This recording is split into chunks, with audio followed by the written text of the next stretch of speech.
If you're listening late at night, you might want to stay until the end.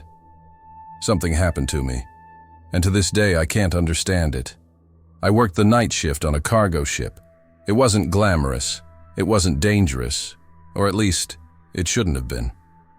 My job was simple: monitor sensors, walk the corridors, check if the containment doors were sealed. 6 hours a night, from midnight to 6 in the morning.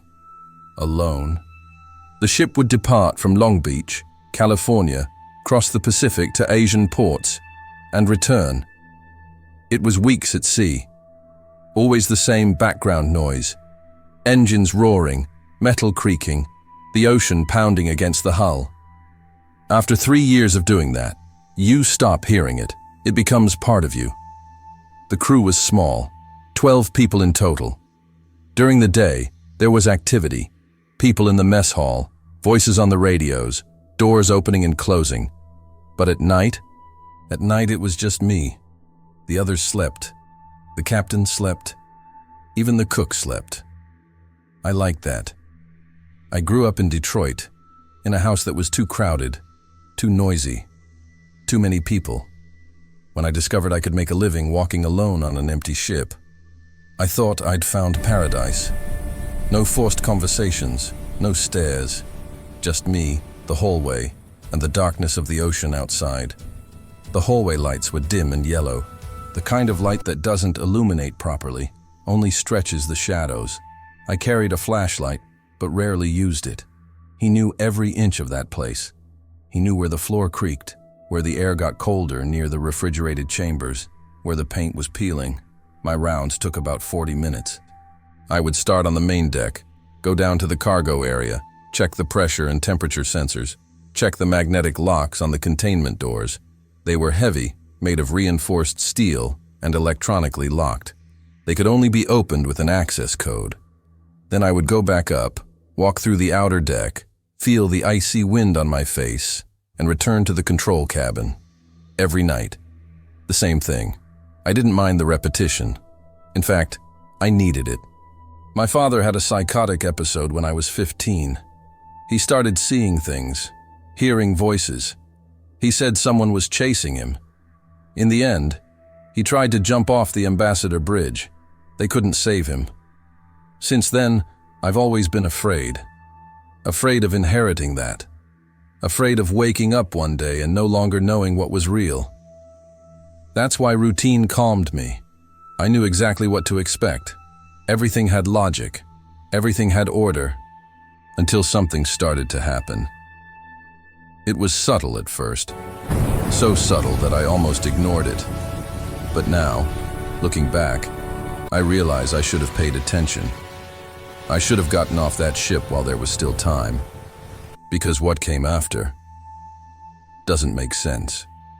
And the worst part is that it still doesn't. It was a Tuesday. I know because I wrote it down in my notebook. Tuesday, October 11th. We were 4 days away from Yokohama. I had just left the control cabin. It was 12:15 a.m. The air was heavy and humid. The kind of humidity that clings to your skin. I started my rounds as usual. Main corridor, metal staircase, cargo area. When I got to corridor C3, I saw the door. It was open. Not much. About 15-20 centimeters. But open. Containment door C37. One of the doors I checked every night. One of the doors that never, it was open. I stopped. I looked down the empty hallway behind me. I looked back at the door. I felt something strange in my stomach. It wasn't fear, not yet. It was confusion. Irritation, perhaps. Had someone come through and forgotten to lock it? But who? At this hour, everyone was asleep. I approached slowly. The lighting was dim, but I could see the electronic panel next to the door. Green light. Unlocked. I placed my hand on the cold doorknob and pulled the door wide open. The smell hit me first. It wasn't rotten. It wasn't chemical. It was metallic. Like old blood, but not exactly. Something like wet rust mixed with stagnant water. I covered my nose with my uniform sleeve and turned on the flashlight. The compartment was empty. No containers, no cargo, just rusty metal, oil stains on the floor, and that smell. The temperature inside was at least 10 degrees lower than in the corridor. My breath came out in vapor. I took 2 steps inside. The door creaked behind me, but didn't close. I shone the light around the corners. Nothing. Wall, ceiling, floor, everything's normal. But then I heard a sound, low, almost imperceptible, like breathing. No, it wasn't breathing. It was more like a sigh, long, slow, coming from somewhere inside the compartment or from the walls. I couldn't identify it. My heart raced. "Is anyone there?" My voice echoed. No one answered. The sound stopped. I took another step. The flashlight trembled in my hand. I illuminated the bottom of the compartment. Empty, completely empty. But I felt there was something there. I can't explain it. Have you ever walked into a place and been absolutely certain you weren't alone? Even without seeing anyone? That's exactly what it was like. I left quickly. I slammed the door shut. I took a deep breath. The hallway was silent again. Only the distant hum of the engines. I went back to the control panel and checked the electronic log. Each door had a digital log. Every time someone opened or closed it, it was recorded. Time, access code, identification. I scrolled through the history of port C37. Last opening, 2:32 p.m. Load manager code, closing, 2:35 p.m. Nothing after that. No record of opening at 0:15. No code entered. Nothing. But the door he was open. I saw a 2 entered, but I tried to rationalize it. System failure. Defective magnetic lock. These things happen. Old equipment. Rough seas. Humidity. It made sense. That made sense. I noted in the report, door C37 found open. Possible failure of the magnetic lock. I request a technical review. I finished my patrol. I went back to the control cabin. I made coffee. I drank it slowly, trying to ignore the cold I still felt in my bones. At 6 in the morning, the day shift arrived. I handed the report to the supervisor. He looked at it and shrugged. "I'll have someone check it out." And that was it. I should have insisted. I should have said that this wasn't normal. But I didn't, because I still thought it was just a technical problem. I was wrong. The following night, I went straight to door C37. I don't know why. Maybe curiosity. Maybe just to prove to myself that it had been a coincidence, that the technician had fixed it, that everything was normal. I arrived there at A020. The door was closed. Red light on the dashboard. Locked. I breathed a sigh of relief. I continued the round. Sector C5. Outer deck. Everything was calm. I returned to the control cabin. I drank coffee. I watched the monitors. At 2 a.m., I did the second round. Everything was fine. But at 3:17 a.m., the alarm sounded. It wasn't loud, just a repeated beep, indicating the door was unlocked. I looked at the monitor, C37. My stomach churned. I grabbed the flashlight and ran downstairs. I arrived breathless in corridor C3. The door was open, same opening, 15-20 centimeters, green light on the panel, no record in the system. This time, I didn't go in. I stood in front of the door, illuminating the interior. The smell was there again, metallic, cold, and that sound, that damned sound, as if something were breathing very slowly. I closed the door. I locked it manually. I ran back to the control booth and reviewed the camera footage. Nothing. The camera in hallway C3 showed the hallway empty. No one approached the door, not at any point. And then, at 3:17 a.m., the door simply opened by itself. Just like that. For no reason. With no one nearby, I played the video again and again, trying to find something. A reflection, a shadow, a flaw in the recording. Nothing. On the third night, it happened again. Same time. 3:17 a.m., same door. On the fourth night, it wasn't just C37. It was C5 too as well. And the access door to the outer deck, all open. All at 3:17 a.m. No record, no explanation. I started writing everything down. Exact times, which door, temperature in the room, sounds, smells, every detail. I needed proof. I needed to understand. On the 5th night, I was prepared. I stayed in hallway C3, sitting on the floor with my back to the wall, looking directly at the door. Extra flashlights, radio in my pocket, cell phone recording. 3:15 a.m. My heart was racing. I didn't blink. I stared fixedly at the door. 03H16. The hallway went icy cold. Suddenly, as if someone had opened a freezer. My breath came out in vapors. I stood up slowly. 03H17. The latch clicked. The light turned green. The door began to open. By itself. Millimeter by millimeter. No mechanical sound, no creaking, just opening. And then I heard the footsteps. They weren't coming from inside the compartment. They were coming from behind me. Metallic footsteps, slow, steady, tapping against the steel floor, coming down the hallway. I turned around quickly, illuminating the spot with my flashlight. Nothing. Empty hallway. But the footsteps continued, closer and closer. I could see, to hear, the echo. I could feel the vibration in the ground. I leaned against the wall, the flashlight trembling in my hand. The footsteps stopped. Right in front of me. Less than a meter away, absolute silence. And then I felt it. I felt something watching me. Something so close I could almost touch it. But there was nothing there. Nothing I could see. The air grew heavy, dense, like before a storm. My chest tightened. I couldn't breathe properly. The door behind me creaked. I turned around. It was wide open now. The interior was completely dark. My flashlight didn't illuminate anything inside. It was as if the light had been swallowed up. And then I heard it again. That sigh, coming from within. Long, slow, almost relieved. Run. I didn't think. I just ran. I stumbled up the stairs, crossed the main corridor, and locked the control booth door. I stood there, breathing rapidly, sweating profusely, staring at the monitors. Door C37 was closed again, as if nothing had happened. I looked at my phone. The recording had stopped on its own.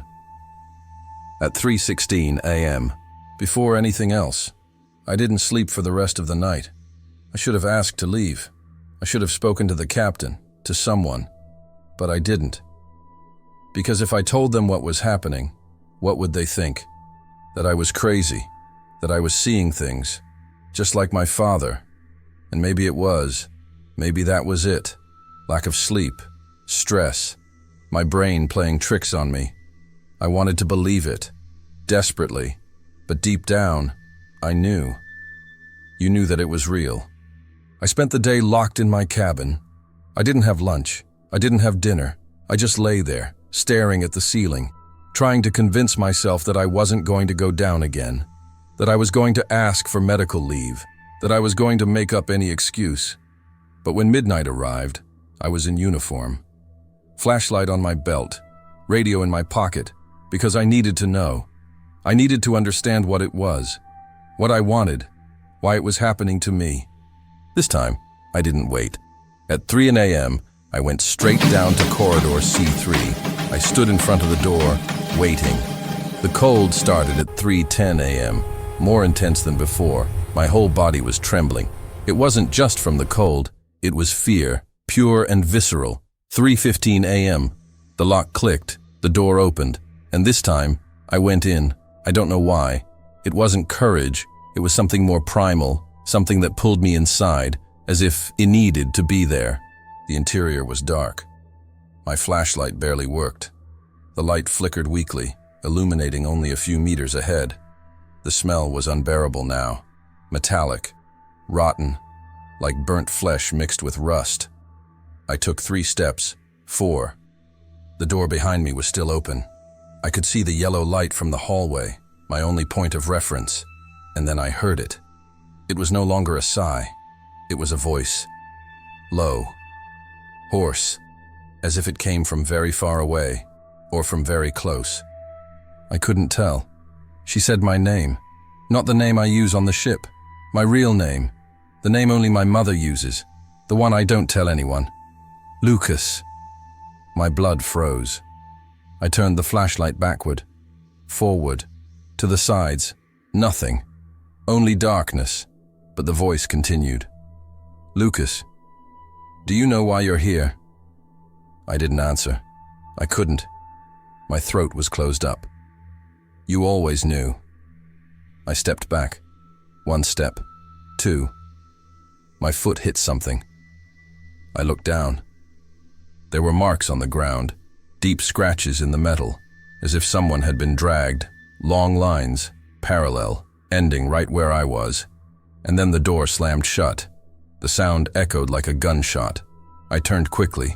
The door was closed, completely closed. The flashlight flickered. It went out. It came back on. Weaker. I was in prison. I ran to the door. I tried to open it. I pushed. I punched. I yelled. Nothing. It wouldn't budge. The panel on the inside was dead. No light. No power. Breathing returned. Heavy. Wet. Right behind me. I turned around slowly. There was something in the corner. A silhouette. No, it wasn't a silhouette. It was an absence. A hole in the darkness. Something that absorbed the light. Something that shouldn't exist. And it was getting closer. I could hear it. The sound of something dragging. Slow. Deliberate. Like fingernails scraping metal. I leaned against the door. I had nowhere to go. The flashlight blinked. For a second, it illuminated. It wasn't human. It wasn't an animal. It was wrong. Limbs too long. Joints in the wrong places. The head tilted at an impossible angle. And the eyes. God. The eyes. They had no color. They had no shape. They were just empty, staring straight at me. The flashlight went out. I felt something touch my face. Cold. Wet. Like fingers. But they weren't fingers. I screamed. I screamed until my voice was gone. I pounded on the door. I kicked it. I begged. And then the door opened. It simply opened. I fell out, crawling down the hallway. I didn't look back. I got up and ran. I ran until my vision blurred, until my lungs burned. I arrived at the control cabin. I locked the door. I blocked it with a chair. I stood in the corner, hugging my knees, trembling. I looked at the clock. 3:23 a.m. 6 minutes. I had been in there for 6 minutes. It felt like hours. The following morning, I requested a transfer. I didn't give any explanations. I just said I needed to leave. Family emergency. The captain looked at me and saw what I was trying to hide. Deep, dark circles under my eyes, trembling hands, pale face. He didn't ask any questions. He signed the paperwork. I had one more night. Just one more. Then I would disembark in Seattle. I would return to Detroit, to dry land, far from that ship. Just one more night. I decided I wasn't going to do the patrol. I wasn't going down. He was going to stay locked in the control cabin until dawn. Screw the protocol. Screw the report. I wasn't going down that hallway again. At 12:30 a.m., I locked the door. I pushed the table against it. I turned on all the lights. I turned on the radio. Loud music. Anything to fill the silence. I sat with my back to the wall, looking at the door. The hours passed slowly. 1 a.m., 2 a.m. I drank cold coffee. I bit my nails. I looked at the clock every minute. 03h10. The cold weather has begun. Even inside the cabin, even with the door locked. The temperature plummeted. My breath turned to vapor. The music on the radio started to cut out. Static, interference. 03:15. The lights flickered. I stood up. I leaned against the wall. My heart was beating so hard it hurt. 03h17. Someone knocked on the door. 3 knocks. Slow, deliberate. Talk, talk, talk. Silence. 3 more knocks. Talk, talk, talk. It wasn't a normal beat. It was heavy, as if it were made with something hard, bone or metal. I looked through the small glass window in the door. The hallway was empty, but the beatings continued. Talk, talk, talk. Go away. My voice came out trembling. Go away. The banging stopped. For a moment, I thought it had worked, that it had gone away. Then I heard the voice. On the other side of the door, low, hoarse, the same voice. Lucas, you can't run away. I covered my ears. I closed my eyes. I took a deep breath. I tried to calm down. It's not real. It's not real. It's not real. You already know. I opened my eyes. There was something written on the glass of the door, on the inside, as if someone had written it with their finger. But I was on the inside, and there was nothing written. The letters were irregular, shaky. 0317. The lights went out. I turned on the flashlight. I illuminated the door. The letters were still there, dripping, as if they were made of something wet. And then the door began to shake. It wasn't someone trying to open it. It was the door itself, vibrating, as if something on the other side was pressing down, forcing its way in. The table I had leaned against started to slide, millimeter by millimeter. I was cornered. There was no way out. There was no escape. There was no way to scream. The crew was asleep. No one would hear. The table fell to the side with a thud. The door opened. The hallway was dark, completely dark. My flashlight illuminated only emptiness, but I could feel it. I felt something there, still, waiting. And then, nothing. Nothing happened. The door remained open. The hallway was empty. The cold was constant. I stood there, waiting. Minutes, maybe an hour. I don't know. At 6 a.m., the day shift arrived. They found the door open. I was sitting on the floor, staring into space. Nobody asked anything. I landed in Seattle the next day. I moved back to Detroit. I rented a small apartment. I got a job in a warehouse. Day shift. No empty hallways, no locked doors, no late nights. For a few weeks, I thought it was over. But then, one night in November, I woke up for no reason. I looked at the clock on my cell phone, 03H17. The bedroom door was open. I locked it before going to sleep. I always lock it. Always. I got up slowly. I turned on the light. The apartment was empty, silent, normal. I closed the door. I locked it again. I went back to bed.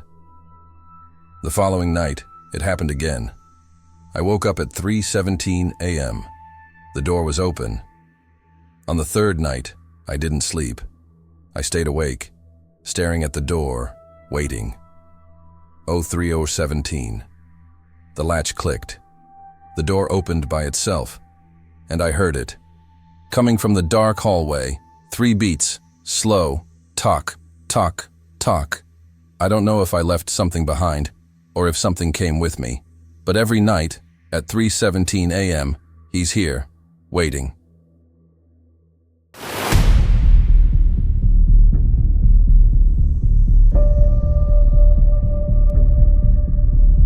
Something happened to me at sea, and to this day I can't understand it. My name doesn't matter. What matters is that I worked as a maintenance engineer on a freighter that cruised the east coast of the United States. Routes between New York and Charleston. Nothing glamorous, nothing dangerous, just me, the machines, and the ocean. I took the job after my divorce. I wanted distance. I wanted constant noise to silence my thoughts. And the engine room offered exactly that. An endless roar of diesel engines, steam, vibrating metal, a hot, predictable hell where nothing would surprise me. Or so I thought. It all began one night in October. The graveyard shift. 2:30 in the morning. The crew was reduced, only 7 men on board, most of them asleep. I went down alone for the routine inspection. Metal ladder, 5 stories below the main deck. The air grew thick, hot, oily. The smell of grease and fuel clung to my throat. The engine room was a vertical labyrinth.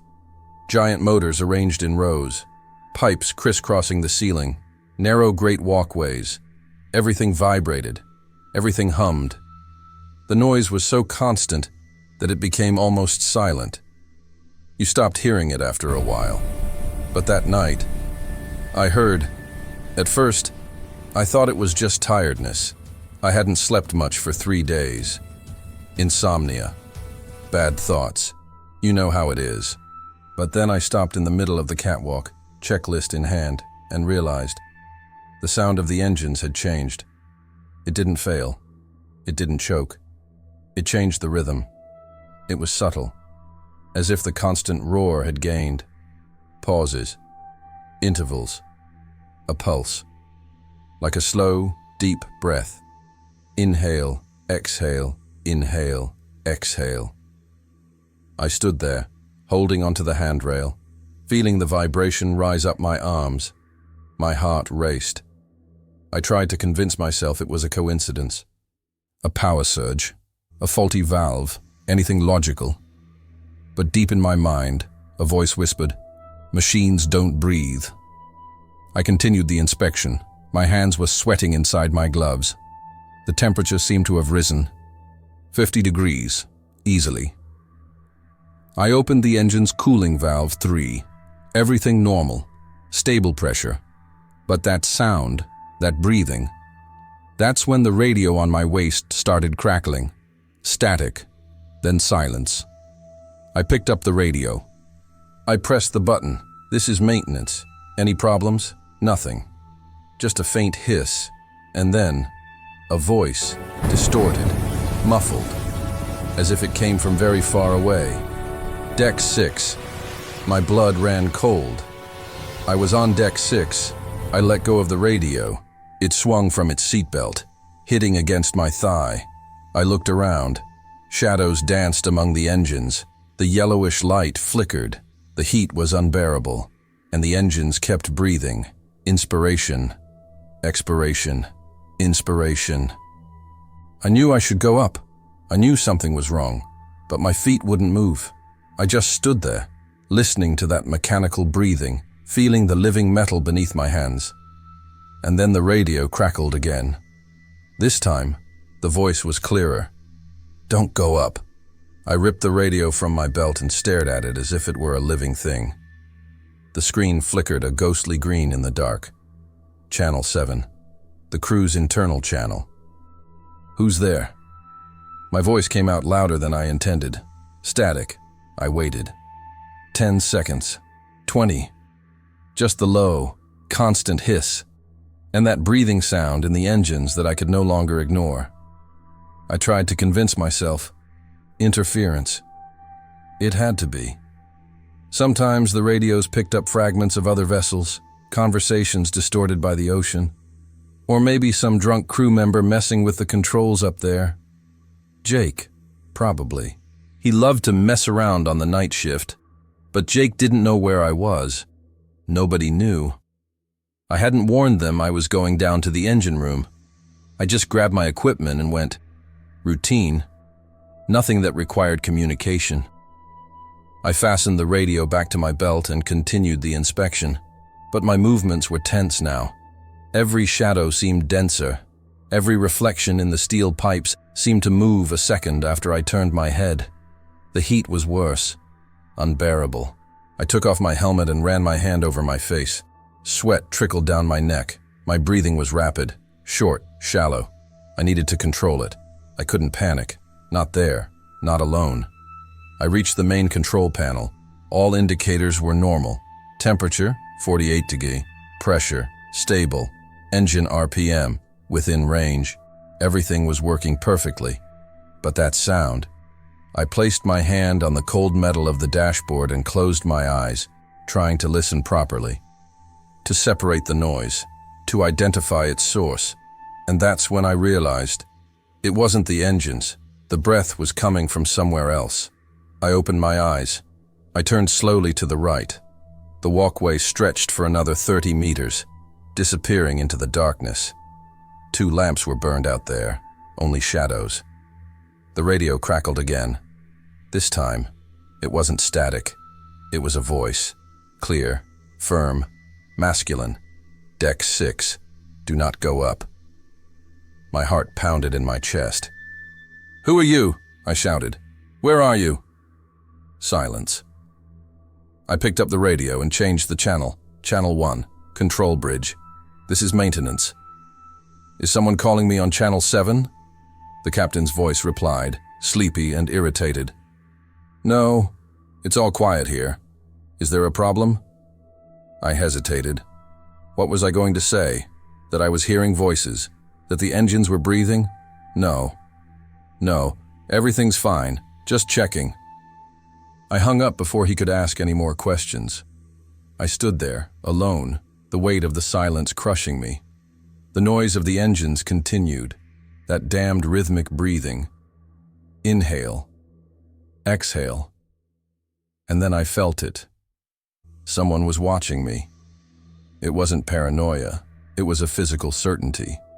That sensation of goosebumps, hair standing on end, body on high alert, animal instinct, prey detecting predator. I turned slowly. At the end of the walkway, where the light didn't reach, something moved. It wasn't quick. It wasn't aggressive.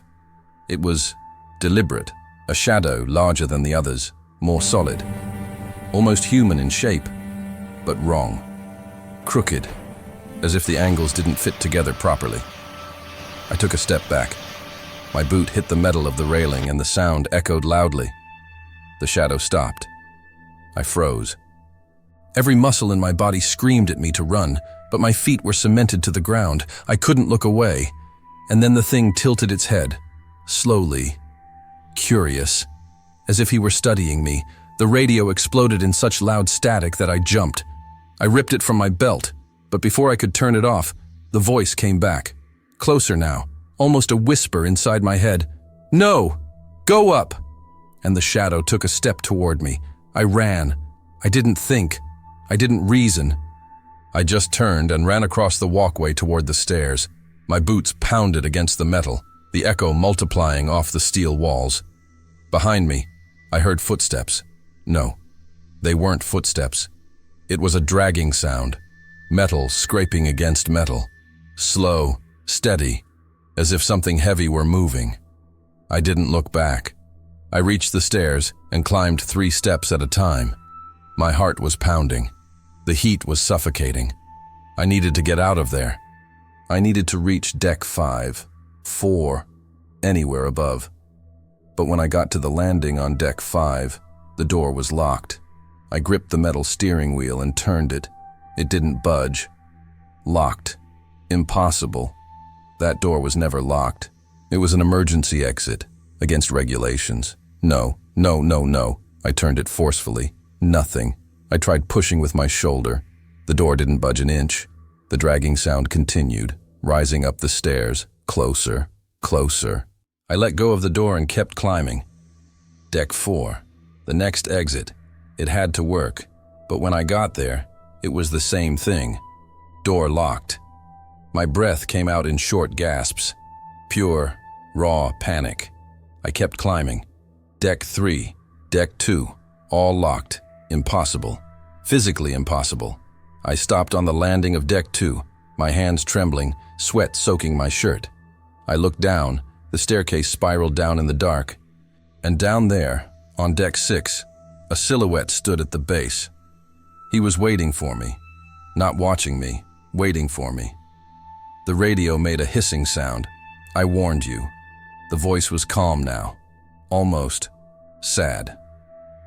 "What do you want?" I shouted, my voice echoing down the stairs. "What do you want from me?" Silence.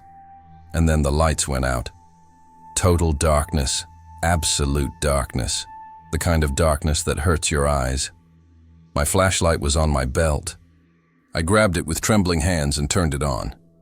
The beam of light cut through the darkness and illuminated the staircase below me. Empty.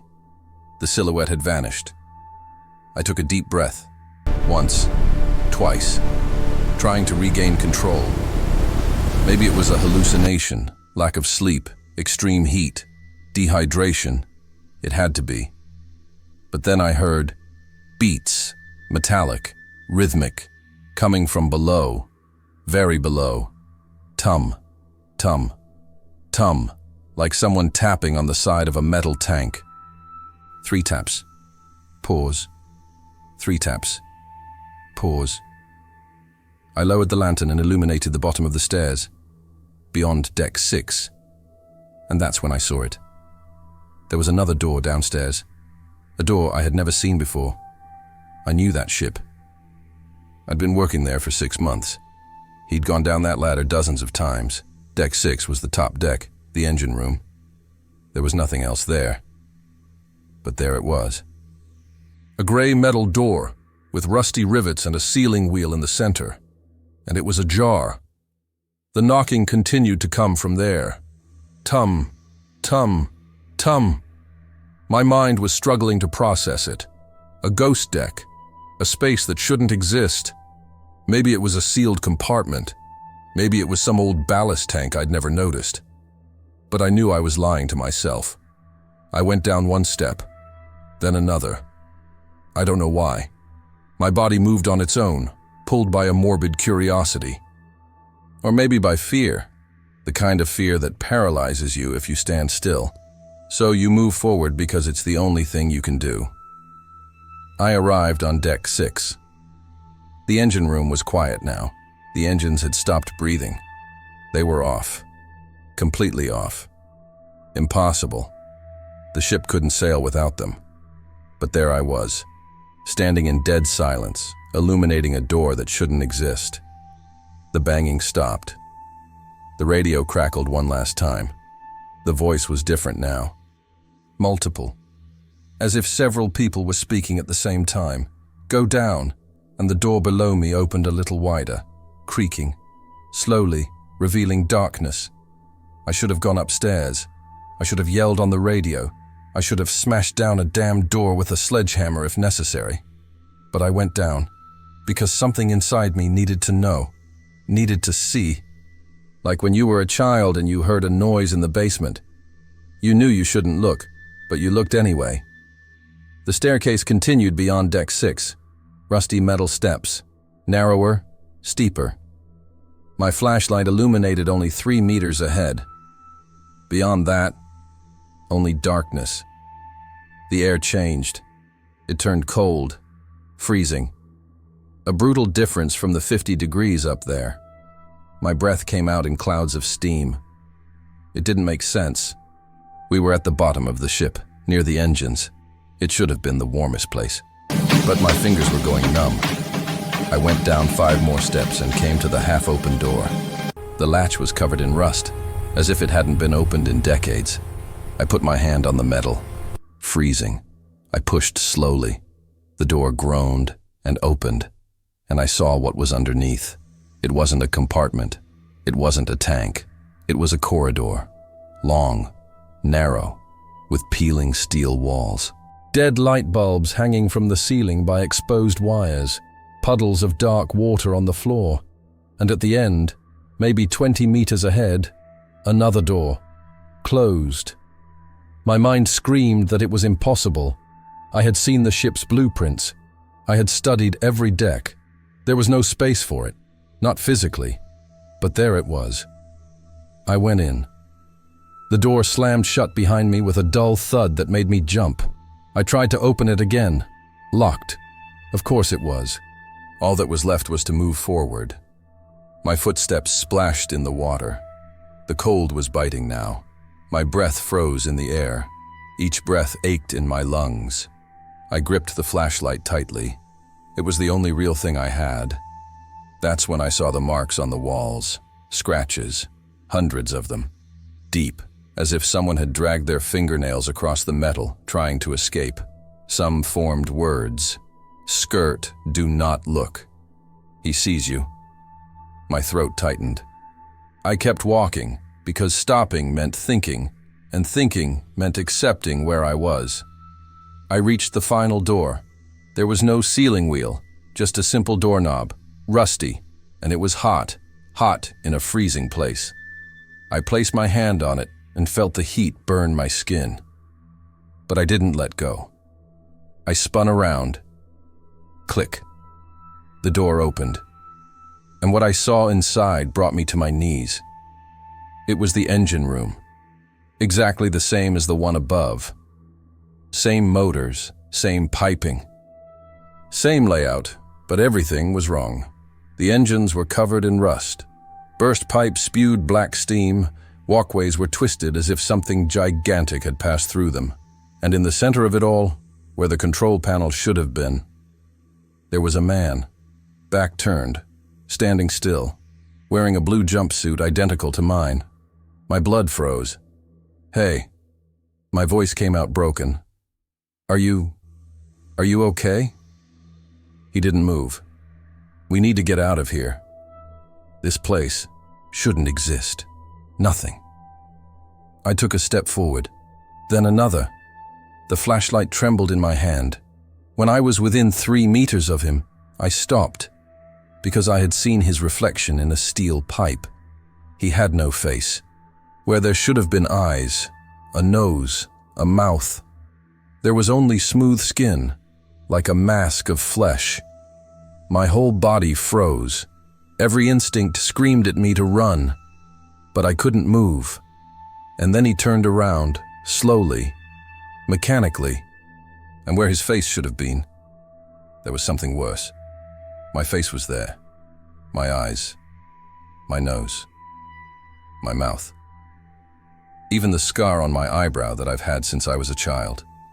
He smiled, and when she opened her mouth, the voice that came out was mine.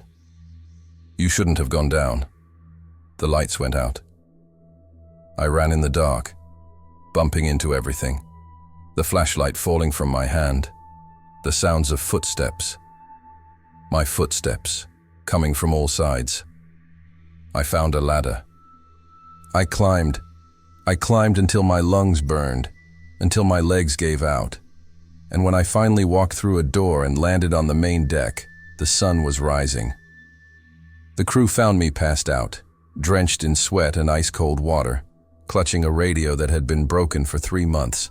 They said I never went down to the engine room, the engines never stopped, that there is no Deck 7. But I know what I saw, and every night, when I close my eyes, I hear it. That breath. I resigned the next day. I didn't give an explanation. I didn't try to convince anyone. I just grabbed my things, signed the papers, and left that ship for the last time. The captain thought I'd gone crazy. Maybe he was right. I came back to land. I rented an apartment in Baltimore. Small, noisy, far from the ocean. But it doesn't matter where I go. I can still hear it. It's always at night, always when it's too quiet. I lie in bed, close my eyes, and there it is. That low, rhythmic, constant sound, inhalation, exhalation. It was as if something enormous was breathing right beneath the ground, right behind the walls, right inside my ear. I tried to explain it to a doctor once. He said it was post-traumatic stress, auditory hallucinations. He prescribed medication. I took it for 2 weeks. It didn't help at all, because it's not in my head. I know it's not. There are nights when I wake up and see him, in the corner of the room, standing, still, with my face, watching me silently. When I turn on the light, there's nothing there, but I feel it. I feel the weight of his gaze, his presence. And there's the radio. I threw that damn radio away. 3 times. I put it in the trash, took it to a junkyard. I even threw it in the river once, but he always comes back. It always appears somewhere in the apartment, in the kitchen drawer, inside the cupboard, under the bed, and always on channel 7. Always with a low hissing sound. Sometimes I hear the voice, "You shouldn't have gone down." I researched the ship. I tried to find out if anyone else had seen it, if there was any history, any legend, anything, I found an old newspaper article, 1987. An engineer disappeared during a crossing. His body was found 3 days later in the engine room. Cause of death, undetermined. But they said he was smiling. And there was another detail.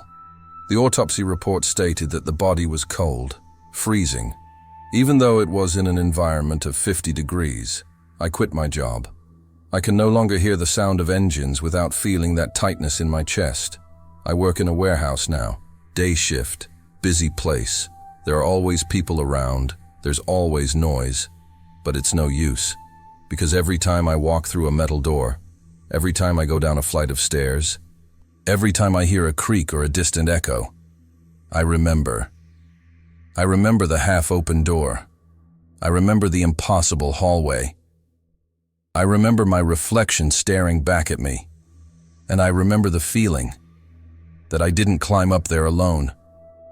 Something came with me. Sometimes I look in the mirror and I'm certain, just for a second, just an instant, that my reflection moves differently from me. That it takes a fraction of a second longer to catch up. That it smiles when I'm not smiling. I know how that must sound. I know it sounds crazy. Paranoia. Trauma. But then I close my eyes and listen to that breathing. That damned breathing. And I know there's something breathing underneath all of this. Beneath the ground. Beneath the city. Beneath the world. Waiting. And every night, when I lie down to sleep, a part of me is afraid that one day, that breathing will stop. And I'm going to find out what happens when she holds her breath.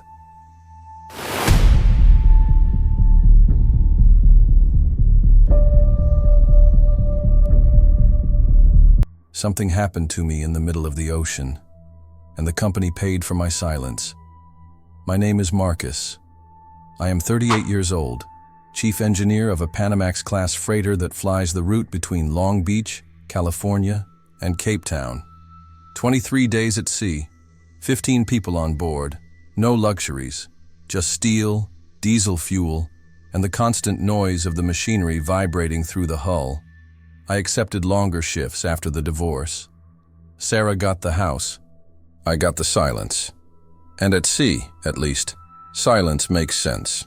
There are no questions, no pitying glances, just numbers, protocols, and the routine that keeps me sane. Or he kept it. It all began in the early morning of August 14th at 3:27 a.m. I was in the engine room, performing the standard third shift check. The diesel-electric engine was purring as always, a deep, constant, almost hypnotic sound after so many years. The temperature was stable. Hydraulic pressure was normal. Fuel consumption was within the average. Then the ship slowed down. It wasn't abrupt. It wasn't dramatic. It was wrong. Like someone had pulled an invisible brake underwater. I felt it in the soles of my boots. The vibration changed. The rhythm changed. I ran to the center panel. The engine was still running perfectly. The propeller was spinning at 94 RPM, as it should, but the ship's speed had dropped from 18 to 14 knots in less than 2 minutes. I called the bridge. "Commander, we're experiencing a loss of speed with no apparent cause." Captain Hayes' voice came out sleepy and irritated. "Any problem with the engine?" "No. All systems are normal." "Currents?" "There are no records of strong currents in this area." Silence on the other end. Then, "Keep monitoring. I'll check with navigation." I turned it off and looked at the monitors. That's when I noticed the water displacement sensors were indicating extra weight. Something below the waterline, below the hull. At first I thought it was a reading error, calibration, but the numbers were clear. 40 tons more than expected, and growing. 42, 45, 50. There was nothing there when we left Long Beach. The cargo was properly distributed. We didn't hit anything. We didn't run aground. We were in deep water, almost 4,000 meters to the bottom. But something was there. I felt a chill run down my spine. not the chill of the air conditioning in the engine room. It was something else, something instinctive, primal. I climbed up to the deck. The sky was black, moonless, the ocean, a plain of ink moving slowly. Absolute silence, except for the sound of the bow cutting through the water. Nothing. No wreckage, no oil slick, no drifting boats. But the ship continued to slow down. 12 knots now. I went back to the engine room and printed the sensor report. I took it to the commander. He looked at the numbers with a tense expression. Algae, he suggested. 50 tons of seaweed, I replied.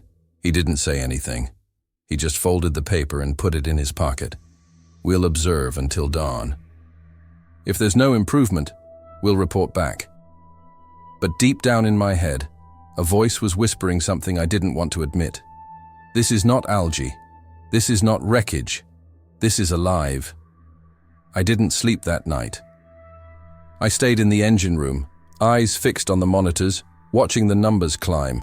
60 tons, 65, 70, as if something were clinging to the hull, gaining mass every minute. At 5 in the morning, I tried using the side-scan sonar. It's an old piece of equipment, installed 15 years ago to map the bottom in shallow waters. We rarely use it, but I needed to see what was down there. The screen flickered, it loaded, and then it showed nothing. Not a clean void, but a stain, a distortion, as if something were actively blocking the signal. The image trembled, pixels fragmenting into patterns that made no sense, shapes that almost seemed organic. I turned it off. I turned it on again. Same result. Shit, I whispered. The sun rose at 6:14, gray light, filtered through low clouds. The sea remained calm, too calm, no waves, no wind, just that slow, heavy rocking as if the ship were floating on oil. The crew began to notice. During breakfast, I overheard the comments. The cook, Tommy, complained that the pots were always sliding to the same side of the counter. Different tilt, he said, and the ship is tilted. First Mate Daniels mentioned that the rudder was more difficult to maneuver. Strange drag, like we had a fishing net caught in it. But we didn't have a net. We weren't fishing. We were cargo, containers, metal and wood. I went back to the sensors, 83 tons now, and the temperature in the engine room had dropped 3 degrees. It's not normal. The engine generates constant heat, controlled ventilation, but I felt it firsthand. The air was colder, denser, as if something was there, sucking the ambient heat. At 9 o'clock, Captain Hayes called a meeting on the bridge. Only officers. He placed my report on the table. Does anyone have an explanation? Silence. First Mate Daniels ventured. Giant algae bank. I've seen large formations in the Pacific. 80 tons, I interrupted.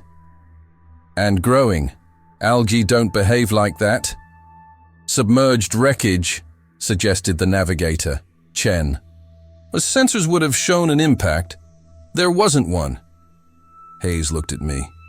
Do you think it is what, Marcus? I hesitated, because the answer that came to my mind was absurd, impossible, but the numbers didn't lie. I think something is stuck on the ship. Alive?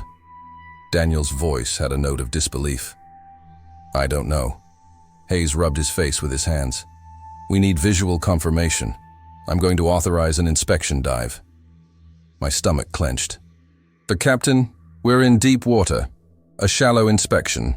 Just the hull up to 10 meters. Roberts has done this before. Roberts, our electrician, also a certified diver, young, 26 years old, always volunteering for extra work. He agreed without hesitation. That afternoon, at 2 o'clock, Roberts descended the side ladder of the hull. The sky was still cloudy. The sea was like glass, a heavy silence, broken only by the sound of his breathing on the radio. I stood on the bridge, headphones on, listening to every word. Descending, 3 meters, The water is dark, but visibility is okay. Rhythmic breathing. Calm. 5 meters. The hull seems clean so far. No visible collision. Captain Hayes was standing beside me, looking tense. 7 meters. Still nothing. I'll go down a little more. His breathing quickened. 9 meters. Wait. Break. Roberts, I called. There's something here. My heart raced. What? Describe it.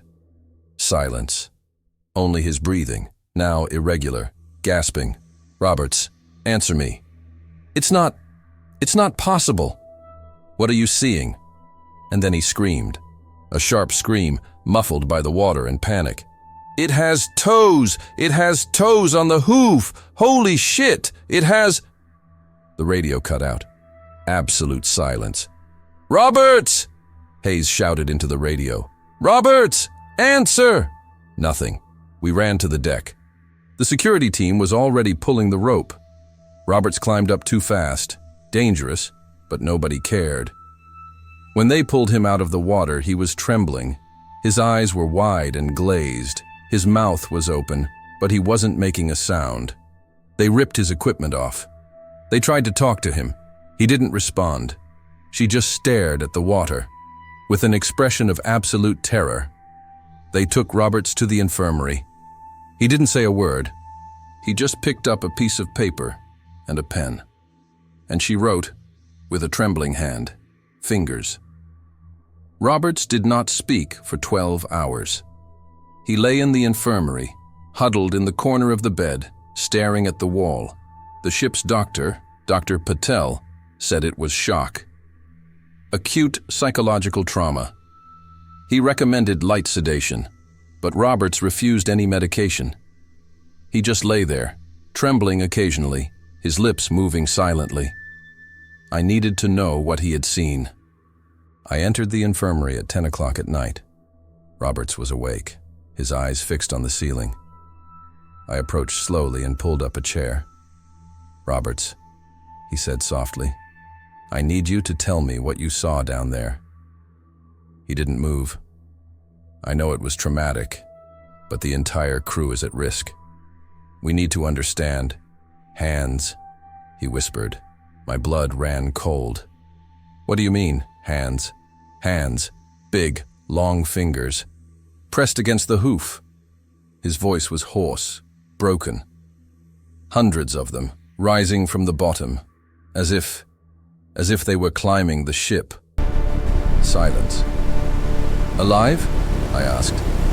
He finally looked at me. His eyes were red and sunken. They moved as I approached.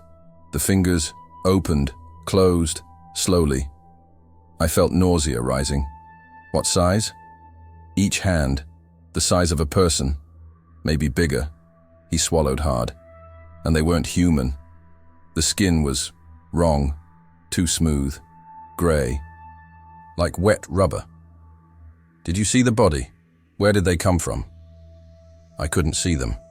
They disappeared into the darkness below, but I felt that there was more, much more. As if what I was seeing was only the surface. Robert started trembling again. I put my hand on his shoulder, but he moved away. I'm not going back there, he said. Not for money, not for orders. They can fire me, sue me. I'm not going back. I left the infirmary with wobbly legs. On the bridge, Hayes had his face buried in his hands. I showed him my updated report. The sensors now registered 120 tons. We need to report this, I said. Report what? Hayes exploded. That we have giant hands stuck to the hull. That a diver had a mental breakdown. The company will think we've gone crazy. What if we remain silent and something worse happens? He didn't answer. That night, the ship stopped slowing down. It stabilized at 8 knots, less than half its normal speed. But at least it wasn't getting worse. Or at least that's what I wanted to believe. At 2 in the morning, I went down to the engine room alone. I needed to check the systems, keep my mind occupied. That's when I heard scratches, slow, metallic, coming from outside the hull. I froze. The sound was rhythmic, deliberate, like fingernails. No, claws, sliding over steel. Scratch, scratch. It came from below, then from the left side, then from the right, moving, going up. My heart was pounding so hard it hurt. I pressed my hand against the metal wall of the hull. It was cold, icy, and vibrating slightly beneath my fingers. Something big I was on the other side. The sound stopped. Absolute silence. And then, a beat. Loud. Deep. 3. The entire hull trembled. Thump. Thump. As if something were testing the strength of the metal. I stumbled back and ran out of the engine room. I climbed the stairs, trembling, cold sweat running down my back. When I got to the deck, I saw half the crew awake, looking over the railing, pointing towards the water. I approached, and I saw shapes, large, just below the surface, dozens of them, moving in slow circles around the ship. They weren't fish, they weren't whales, they were humanoid forms. Long arms, fluid, impossible movements. And they were all moving in the same direction, as if they were in looking for... Nobody slept after that. The crew stayed on deck until dawn, watching. The shapes remained there, circling, always at the same depth, perhaps 10, 15 meters below the surface, never rising completely, never descending, just waiting. When the sun rose, they disappeared. Not gradually, all of a sudden, as if they had never existed.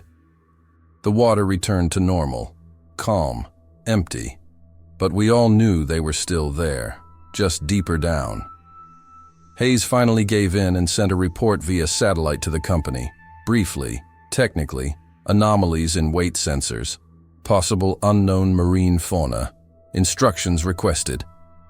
The reply came 6 hours later. Stay the course. Continuous monitoring. Technical team will be waiting in Cape Town. Keep going. As if it were that simple. The tension on board was palpable. Arguments began to erupt for any reason. Tommy, the cook, threw a pan on the floor because someone complained about the food. 2 sailors almost came to blows over a shift change, and they all reported the same thing. Nightmares. Dreams of dark water. Hands pulling, drowning. I myself couldn't close my eyes without seeing those figures. On the 3rd night after the incident with Roberts, I was back in the engine room, 12:40 a.m. Routine check. The sensors showed 130 tons now. 10 more than yesterday. They were crescendo, or bringing more. The temperature had dropped another 2 degrees. My breath formed clouds in the air. I put on a coat, but the cold seemed to come from within. That's when the lights flickered, once, twice, 3 times. The electrical system was stable. Generators were working perfectly. There was no reason to... The lights went out. Total darkness. Only the distant rumble of the engine and my accelerated breathing. I grabbed the flashlight from my belt, my hands trembling. The beam of light cut across the room, shadows dancing on the metal walls, and then I heard it. Scratch. Higher now. Closer. As if they were outside, right there, separated from me by only a few centimeters of steel. Scratch. Scratch. Multiple. Several different points. Scratching. Scraping. Going up.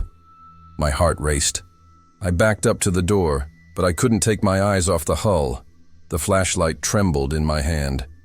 And then something clicked. 3. Stronger than before. The entire wall vibrated. Thump, thump, thump. Rhythmic, intentional. Like a door slamming. Something wanted to get in. The lights came back on suddenly, blinding me. I blinked, dazzled, my heart still racing. Silence. The scratching had stopped. I ran outside, climbing the stairs 2 steps at a time. I needed air. I needed space. When I got to the deck, I found Hayes, Daniels, and 5 other crew members already gathered. They were all looking at the water. "Marcus," Hayes said without taking his eyes off the sea, "you need to see this." I approached the bulwark. They had turned on the side spotlights, illuminating the water around the hull, and I saw it. It wasn't just shadows this time. They were shapes, defined, arms emerging slightly from the surface. Dozens of them, hundreds, stretched out towards the ship, long pale fingers opening and closing slowly, as if they were reaching. "What the hell is this?" Daniels whispered, his voice breaking. No one answered, because no one knew. The radio on the bridge started crackling. Loud, high-pitched static. Hayes ran to check it out. I followed. The static was constant, but amidst the noise, there was something more, something rhythmic, deep, low sounds, like breathing, amplified, distorted, and underneath, something that sounded like moans, not human, but not entirely animal. Hayes turned off the radio. His hands were trembling. "We need to get out of here," he said. "The engine is already at maximum power," I replied. "We can't get any more speed with this weight." "So what do we do?" Before I could answer, the ship stopped, completely. The engine was still running. I could hear it, but there was no movement. None at all. I ran back to the deck. The others were already there. And that's when we realized the ship wasn't just stopped. It was being insured. The silence that followed was suffocating. The engine continued roaring below, the propeller spinning in the water, but the ship didn't move an inch. It was as if it were trapped in concrete, bound by something invisible and immensely strong. Hayes tried the emergency radio. Static. He tried the satellite. No signal. It was as if something was blocking everything. "We're trapped," Daniels said, his voice thin. "They're holding us." No one disagreed. Chen, the navigator, began to pray softly in Mandarin. Tommy, the cook, sat on the floor, hugging his knees. 2 sailors were openly weeping. I stood on the railing, gazing at the illuminated water. My arms were still there, motionless now, just holding on, waiting. What are you waiting for? The hours passed with agonizing slowness. No one returned to their cabins. We all stayed on deck, watching, waiting for dawn as if the sunlight could save us. At 4:30 in the morning, something changed. The arms began to retract, slowly, sliding back into the depths, one by one. Dozens, hundreds, vanishing into the darkness, and with them, the feeling of heaviness. The sensors, which I had been compulsively monitoring all night, began to fall. 120 tons, 100, 80, 60, 40, 20, 0. At 5:12 in the morning, the ship moved. It glided forward smoothly, as if it had never been stuck. The propeller finally had traction, speed increasing, 10 knots, 12, 15. We were free. No one celebrated. We just stood there, exhausted, watching the sea return to normal. Small waves, the sky clearing on the horizon, no figures, no sounds, as if nothing had happened. Hayes ordered a direct course to Cape Town, at maximum speed. No one questioned it. Roberts remained in the infirmary, still unable to speak properly. Dr. Patel said he would need psychiatric treatment on land. The following days were tense but quiet. No anomalies, no extra weight, sensors normal. The ship was functioning perfectly, but nobody slept well, and nobody looked at the water for very long. We arrived in Cape Town 6 days later. The company's technical team was already waiting. Men in suits, clipboards, skeptical expressions. They inspected the ship from top to bottom, engine, hull, electrical systems. When the external inspection was finished, the chief engineer called me over. An older man, gray hair, tired eyes. "You need to see this," he said. He led me to the side of the hull, where they had set up an inspection platform. He pointed to the metal just below the waterline, and I saw it. Brands, hundreds of them. These weren't collision scratches. These weren't corrosion damage. They were impressions, deliberate, like fingers pressing against metal, each one the size of a human hand, some larger, distributed throughout the length of the hull, rising from the bottom almost to the deck. Saltwater corrosion, the engineer said, without conviction. Unusual pattern, but it happens. I looked at him. He looked away. Okay, I said. 3 days later, all the crew members signed a confidentiality agreement, $10,000 each. Total silence about what happened. Roberts was placed on indefinite medical leave, with generous compensation. The ship was cleared for operation after structural repairs. I went back to Long Beach. I stayed home for 2 weeks. I tried to sleep. I tried to forget. I wasn't able to, because the question wouldn't leave my head. What did they want? Why were we held captive? Why were we released? Were we studied, tested, or just observed? And the worst question of all, are they still there? Yesterday, I received the call. New trip, same route, same ship. I accepted, because I need to know. I need to understand. And this time, I'm going to dive in. If you work the night shift, tell me where. And if you've ever been through something similar, you already know what to do.